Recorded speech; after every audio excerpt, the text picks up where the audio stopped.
Παιδιά, από ό,τι βλέπετε πάλι μας έκλεισε το βίντεο! Βαγγέλη! Δεν το κλείσα, Βαγγέλη. Γεια σου, Νίκο. Από χώρο κλείνει. Γεια σου, Νίκο. Γεια. Γεια σου, Νίκο. Γεια. Αυτός μας είδε ξαφνικά λες και είναι Batman. Επειδή είμαι ο Σούπερμαν. Άντε φύγε από εδώ ρε! Και τώρα βλέπετε το Βαγγέλη να συνεχίζουμε. Ένα ακόμα πέναλτι ήτανε. 1-1. Τώρα βαράει ο Μέση εγώ με Νεϊμάρ. Παίξε! Ο Νίκος τον ενοχλεί. Παίξε! 3, 2, 1. Survivals! Κριστιάνο Ρονάλντο. Βαρέω κι εγώ ένα. Take that. Oh no. Όχι, κάνουμε βίντεο τώρα. Συγγνώμη παιδιά που βάζω τα δάχτυλά μου. Κόλλητα. Γιατί σε πλάκα θα βάλει. Για δούμε, θα το βάλει. Αν το βάλει ο Χρήστος, πάμε στα βαράτα από λίγο πιο μακριά. Χρήστος.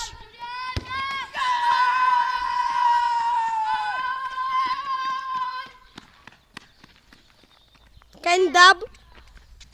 Εδώ ο Γιάννης στεναχωρημένος. Εδώ κάνει dub και εδώ ο Νίκος. Έλα. Χρήστο. Πολλούς φιλάθλους. Χρήστο. Βαγγέλη. Άντε ρε μαριουάνα. Βαγγέλη. Μαράς. Ποιο είναι το κανάλι. Το. Το Γιάννη. Κυρίες και κύριοι, βαράει Μη ο μιλάς. Βαγγέλης. Ο Νίκος μας είδε πάλι. Ναι.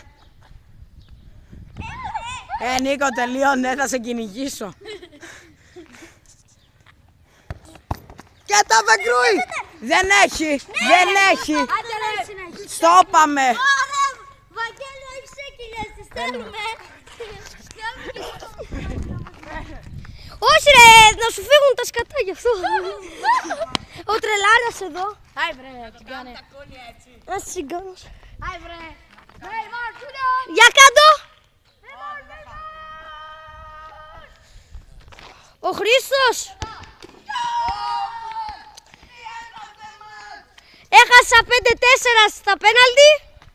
Γιατί είσαι άχρηστος. Είσαι άχρηστος. Μην το κάνεις γιατί...